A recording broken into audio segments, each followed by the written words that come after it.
Hello friends, അപ്പോൾ നമ്മളുടെ രാമേശ്വരത്തെ trip കഴിഞ്ഞിട്ട് നമ്മൾ തിരിച്ചു പോകാൻ പോകണേട്ട. അപ്പോൾ അവിടെ നിന്ന് റൂമിൻ്റെ അടുത്ത് നമ്മൾ 2 കുമ്മട്ടി ജ്യൂസൊക്കെ എടുത്ത് വാങ്ങിച്ചു കുടിച്ചു. അത് കഴിഞ്ഞിട്ട് നമ്മൾ വണ്ടിയിൽ കയറി പോവാൻ കേട്ടോ.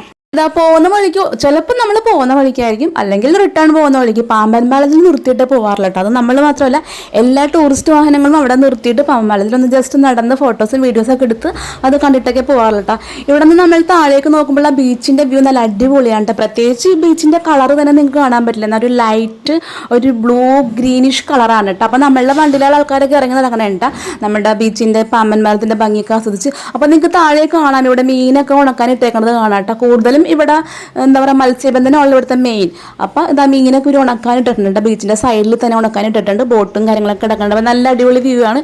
പിന്നെ പാമ്പൻപാലത്തെക്കുറിച്ച് പറയുകയാണെങ്കിൽ നമ്മുടെ ഇന്ത്യയിലെ ആദ്യത്തെ കടൽപ്പാലം കേട്ടോ. അതുപോലെ തന്നെ നമ്മുടെ ഇന്ത്യയിൽ 2ാമത്തെ ഏറ്റവും നീളം കൂടിയ കടൽപ്പാലം കൂടിയാണ് കേട്ടോ. പിന്നെ അതുപോലെ തന്നെ 1964 നമ്മുടെ ശ്രീലങ്കൻ തീരത്തുണ്ടായ അതിശക്തമായ ചുഴലിക്കാറ്റിൻ്റെ ഭാഗമായിട്ട് ധനുഷ്കോടി എന്നൊരു പട്ടണം തന്നെ നശിച്ച് ഇല്ലാതെയായിപ്പോയി. അങ്ങനെ ആ ചുഴലിക്കാറ്റിൽ പെട്ടിട്ട് ഒരു ട്രെയിൻ അപകടത്തിൽപ്പെട്ട് ട്രെയിനിലുള്ള ആളുകൾ മുഴുവനും മരണപ്പെട്ട ഒരു സംഭവം കൂടിയാണ്. അതുപോലെ തന്നെ റെയിലൊക്കെ പൂർണ്ണമായിട്ട് തകർന്നു. അപ്പോൾ ഇപ്പോഴും അതിൻ്റെ അവശിഷ്ടങ്ങൾ നമുക്ക് ആ ഒരു കടലിൽ കാണാൻ പറ്റുമട്ടെ. ഇപ്പോൾ പുതുക്കി പണിത ആ റെയിലിൻ്റെ സൈഡിൽ നമുക്ക് ആ വർഷങ്ങൾക്ക് മുമ്പ് നശിച്ചു പോയ ആ ഒരു റെയിലിൻ്റെ അവശിഷ്ടങ്ങൾ നമുക്ക് ഇപ്പോഴും അവിടെ കാണാൻ പറ്റുമട്ടെ. നമ്മൾ ഈ പാലത്തിൻ്റെ മുകളിൽ താഴേക്ക് നോക്കുമ്പോഴേക്കും നമുക്കത് കാണാൻ പറ്റും. അന്നത്തെ ആ ചുഴലിക്കാറ്റിൽ ശരിക്കും പറഞ്ഞിട്ടുണ്ടെങ്കിൽ നമ്മളുടെ ഈ ഒരു രാമേശ്വരത്തെ, നമ്മുടെ ഈ ധനുഷ്കോടി എന്നൊരു പട്ടണം തന്നെ പൂർണ്ണമായിട്ട് ഇല്ലാതായ ഒരു സംഭവമാണ് കേട്ടോ. ഒരുപാട് ആളുകളുടെ ജീവൻ എടുത്ത ഒരു വൻ ചുഴലിക്കാറ്റായിരുന്നു കേട്ടോ അത്.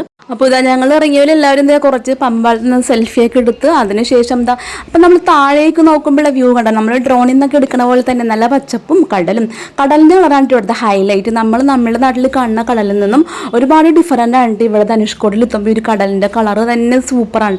പിന്നെ അവിടെ ഇങ്ങനെ ഒരുപാട് ബോട്ടുകളും കാര്യങ്ങളൊക്കെ ആയിട്ട് സൂപ്പറാണ്, വ്യൂ അടിപൊളിയാണ് പാലത്തിൻ്റെ മുകളിൽ നിന്ന് നോക്കുമ്പോഴേക്കും. അപ്പോൾ ഞങ്ങൾ നടന്ന കഴിഞ്ഞ് ബസ് ലക്ഷ്യമാക്കി നടക്കണേണ്ട, ബസ് കുറച്ച് ഫ്രണ്ടിലോട്ട് കയറ്റിയാണ്ട് ഇട്ടേക്കണം. പിന്നെ നിങ്ങൾ ഇതാ താഴേക്ക് നോക്കുമ്പോൾ ഞാൻ നേരത്തെ പറഞ്ഞ സംഭവങ്ങളൊക്കെ നമുക്കിവിടെ കാണാൻ പറ്റും. നമ്മളുടെ ആ പഴയ ഒരു നശിച്ചു പോയ റെയിലിൻ്റെ അവശിഷ്ടങ്ങളാണ് ആ ഒരു സെൻറ്ററിലായിട്ട് കാണുന്നത്. പിന്നെ അതുപോലെ തന്നെ ഇത് നമ്മൾ കപ്പലും ബോട്ടുകളൊക്കെ പോകുമ്പോൾ ഓപ്പണായി പോകുന്ന ഒരു ലിഫ്റ്റ് ബ്രിഡ്ജാണ് കേട്ടോ. പണ്ട് ബ്രിട്ടീഷുകാർ പണിയിപ്പിച്ച ഒരു ബ്രിഡ്ജാണ്. അപ്പോൾ അങ്ങനെ അതൊക്കെ കണ്ടത് ആ പാമ്പൻപാലത്തിലെ ഭംഗിയൊക്കെ ആസ്വദിച്ച് ഞങ്ങൾ ഇതാ നേരെ ബസ്സിലേക്ക് കയറാൻ വേണ്ടി പോവാൻ കേട്ടോ.